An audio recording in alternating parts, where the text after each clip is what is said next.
필리핀에서 안타까운 일이 또 발생했습니다. 필리핀에서 유학 중이던 한국인 여대생이 지난달 초에 납치가 됐는데 필사적인 노력에도 불구하고 숨진 채로 발견이 된 겁니다. 그런가 하면 지난 6일에도 한국인 교포사업가가 도심 한복판에서 총격을 당해 숨지는 일이 있었죠. 2009년 이후에 40여 건, 올 들어만 벌써 4번째입니다. 지금 우리 경찰이 필리핀에 전담팀을 파견했을 정도인데요. 도대체 왜 이런 일이 끊이지 않고 발생하는 건지 오늘 이 문제 집중적으로 짚어보죠. 먼저 필리핀 현지를 연결합니다. 그곳에서 필리핀 전담팀으로 파견이 돼서 수사를 돕고 있는 분이세요. 코리안 데스크 서승환 경감 연결이 되어 있습니다. 서 경감님 나와 계십니까? 예, 안녕하세요. 서승환 경감입니다. 예, 제가 코리안 데스크다 이렇게 소개를 했는데 그러니까 한국 경찰이 그쪽으로 파견을 나가신 거죠? 네, 맞습니다. 예, 언제부터 계시는 건가요? 2012년 5월부터 나와 있습니다. 예. 필리핀 경찰을 도와서 수사를 하시는 뭐 이런 시스템인가요? 필리핀 경찰과 한국 경찰청이 MOU를 체결해서요. 예. 한국인 사건에 대해서는 공동 수사를 진행하고 있습니다. 그렇군요. 이번 여대생 납치 사건 참 안타깝게 됐는데, 그러니까 네. 이게 3월 3일에 발생한 일인데 국내에는 좀 늦게 알려졌네요. 네, 맞습니다. 사건 자체는 3월 3일 발생을 했고요. 예. 사건 개요를 간단하게 설명을 드리면 21시 20분경에 이제 피해자가 친구를 만나기 위해 집을 나와 택시를 탄다고 친구에게 문자를 보냈습니다. 예. 그 이후 이제 4시간 정도 지나서 12시 40분경에 친구에게 전화를 해서 자신이 납치가 됐다고 말을 한 이후에 필리핀인 용의자가 전화를 받아서 10만 페소, 우리 돈으로 2억 4천만 원 정도를 요구했습니다. 2억 4천만 원을 요구했어요? 네. 예. 그래서 돈을 건넸습니까? 아닙니다. 일단은 그렇게 요구를 했고요. 피해자 이제 친구들이 이제 가족하고 대사관에 신고를 했습니다. 바로. 예. 그 신고를 접수받아서 그날 아침부터 바로 수사를 진행한 사건입니다. 그렇군요. 근데 돈을 요구하던 납치범들이 어떻게 살해까지 하게 됐나요? 일반적으로 필리핀에서 납치 사건이 발생을 하면은 피해자를 살해하는 경우는 거의 드물다고 합니다. 그런데 이 건 같은 경우에는 검거된 용의자에 따르면 용의자들이 처음부터 인질의 몸값을 요구하는 납치를 위해 피해자를 납치한 게 아니고요. 그냥 단순 택시 강도를 하는 과정에서 피해자를 납치를 한 건데요. 예. 외국인이고 여자이다 보니까 돈이 있을 것으로 생각을 해서 강도 사건에서 인질 납치 사건으로 전환이 됐습니다. 예. 협상 시작 하루 만에 자기들 이제 내부적으로 분란이 일어나가지고요. 서로를 죽이면서 그 과정에 우발적으로 피해자를 살해한 것으로 나타났습니다. 서로 싸움이 일어났어요? 자기들 간에 이제 몸값을 어떻게 사용할지 아니면 이제 몸값을 누가 가질지 이런 걸로 내분이 발생을 해가지고요. 한 사람을 죽이게 됩니다, 납치범. 다른 납치범은. 총 납치범 수가 몇 명이에요? 총 9명이라고 진술을 하고 있는 상황입니다. 9명. 싸움이 나서 사람을 죽이다가 그 과정에서 우발적으로 이 여대생까지 살해를 한 이런 상황. 네. 그러다가 그 납치범 중에 한 명을 그러니까 이번에 체포를 하면서 여대생의 시신도 발견을 하게 된 건데 어떻게 한 명은 검거를 하셨어요? 필리핀 같은 경우에는 한국하고 달라서요. 통화내역 조회라든지 위치 추적이 제대로 되지 않습니다. 예. 납치범이 협상에 사용했던 전화를 사용하는 사람이 이제 저에게 연락한 것을 확인해가지고요. 그 사람하고 계속 대화를 이어갔습니다. 그러니까 그럼 그 전화기 주인도 조직 중에 한 명이었, 일당 중에 한 명이었던 겁니까? 전화기 주인이 이번에 잡힌 그 사람입니다. 어떻게 대화를 나누셨어요? 도대체 용의자하고 경찰하고 말하자면은 대화 나누면서 심리 게임을 한 건데. 제가 이제 경찰이라는 신분으로 대화를 한 건 아니고요. 첫 번째 납치범하고 협상을 진행했던 한국인 피해자의 친구가 있습니다. 그 친구를 가장해서 대화를 계속 진행한 거고요. 생각하시는 것처럼 그 한 달간 지루하게 계속 진행됐습니다. 먼저 돈을 보내면 피해자를 풀어주겠다. 목소리를 들어야 돈을 보낼 거 아니냐. 계속 반복을 한 상황입니다. 아니 근데 아까 말씀하시기를 3월 3일 납치당한 바로 다음 날 3월 4일에 여대생은 이미 피살 당했다고 하셨잖아요.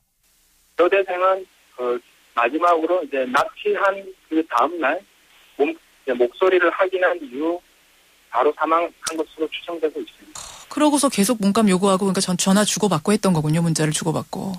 네, 그렇습니다. 왜 그랬다고 합니까? 왜 이 여대생을 타겟으로 했다고 합니까? 한국인이고 젊고 피해자가 이제 예쁘게 생겼기 때문에 돈이 어느 정도 있을 것으로 판단했다고 합니다. 그렇게 된 거군요. 필리핀에서 지금 2012년부터 지금 거의 2년 되셨네요. 네, 2년이 다 돼가고 있습니다. 예, 코리안 데스크 몇 분이나 지금 고생하고 계시는 건가요? 코리안 데스크에는 이제 필리핀 경찰이 1명 파견돼 있고요. 예. 그다음에 한국 경찰로는 제가 파견돼 있습니다. 한 명. 한 분께서 우리 서건감님 혼자서 수사하시기엔 보통 어려우신 게 아니겠는데요? 그렇지는 않습니다. 일단 기본적으로 필리핀 한국 대사가 경찰 주재관이 3명이 파견돼 있습니다. 예. 전반적인 사건에 대해서는 이제 경찰 주재관님들이 이제 담당을 하고 계시고요. 이렇게 좀 특별한 사건이나 직접 수사가 필요한 사건은 제가 같이 공조를 해서 진행하고 있는 형식입니다. 예, 서수환 건감님, 계속 좀 애써주셔야 될 것 같습니다. 네, 감사합니다. 예, 오늘 인터뷰 고맙습니다. 네, 감사합니다. 예, 필리핀에 파견된 우리 경찰입니다. 코리안 데스크 서승환 경감을 먼저 연결해봤습니다. 앞에서 말씀드린 대로 2009년 이후에 벌써 40명의 한국인 사망자가 필리핀에서 나왔습니다. 외교부 조사에 따르면 2009년 이후에 해외에서 발생한 우리 국민 살인 사건의 약 44%가 필리핀에서 발생했다니까 예, 보통 일은 아니죠.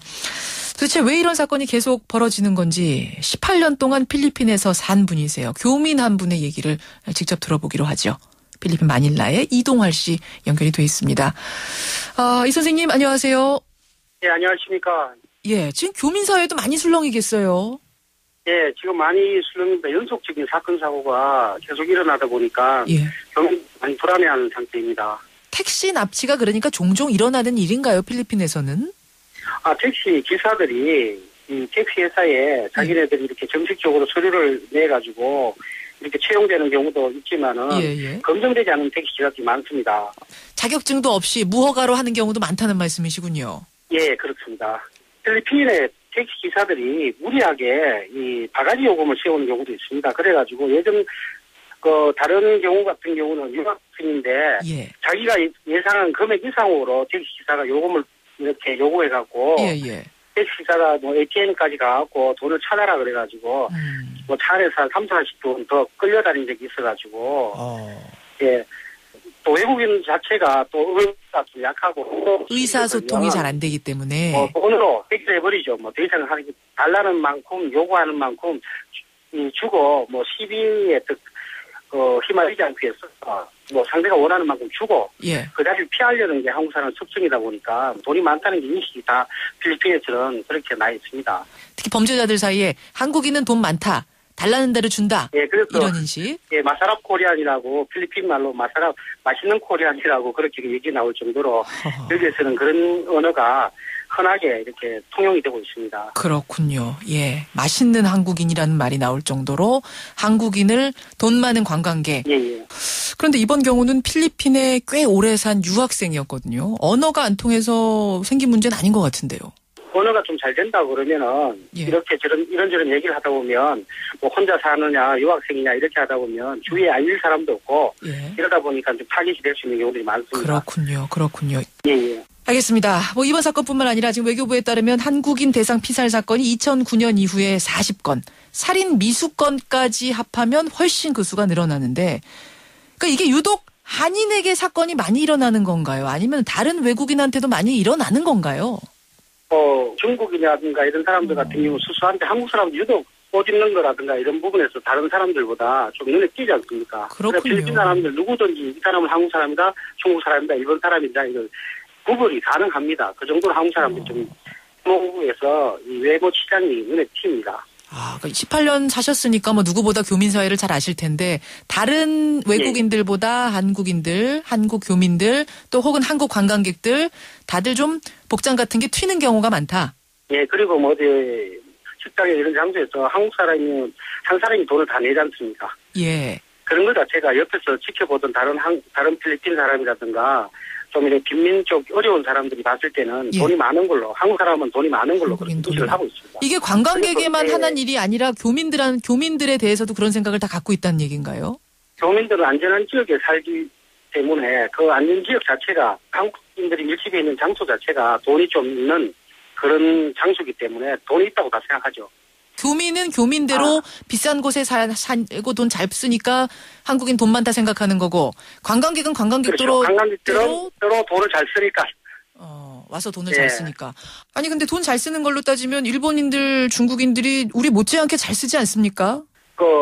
중국인들이고 일본 사람들이고 자기 커뮤니티, 자기가 소속돼 있는 그런 부분에만 다니는데 한국 사람들은 자기가 안 가본 곳 이런 것을 찾아다니기 때문에 또 위험에 노출돼 있죠. 좀 호기심이 많은 게 한국인들의 문제라고나 할까요? 중국인, 일본인보다 우리가 훨씬 좀 모험심 같은 게 강하다. 호기심을 가지고 여기저기 다니는 것도 좋아하고 이러다 보니까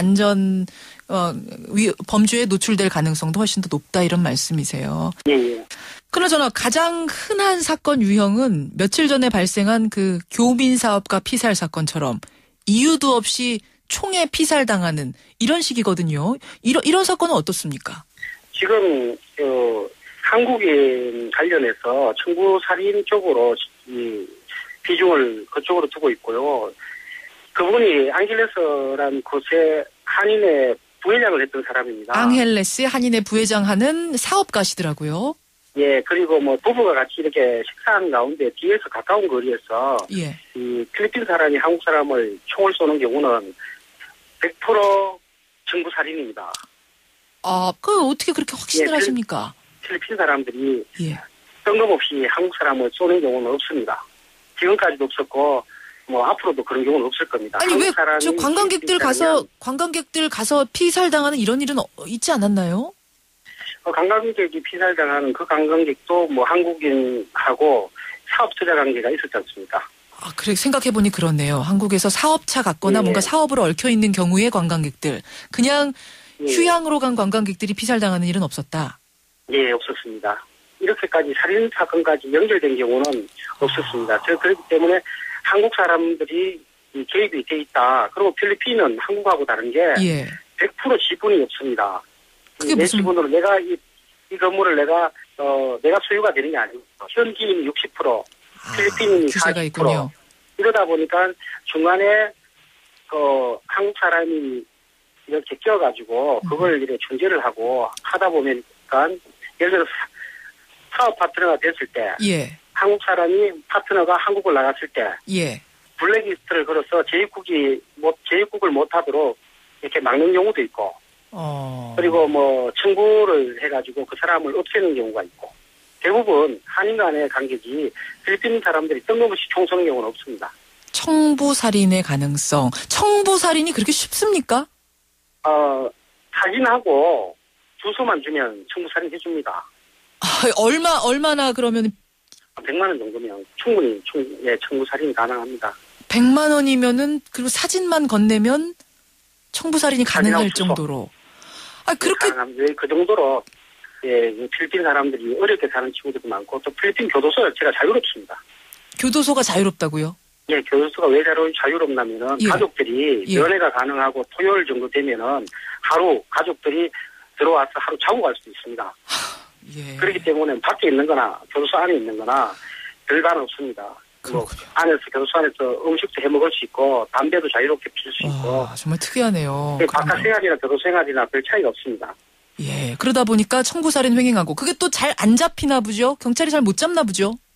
이 나라는 뭐 주민등록이라든가 이렇게 해갖고 등록되어 있는 게 없기 때문에 누가 누군지 잘 모릅니다. 그러면 사람 이름이 같으면 어떻게 합니까?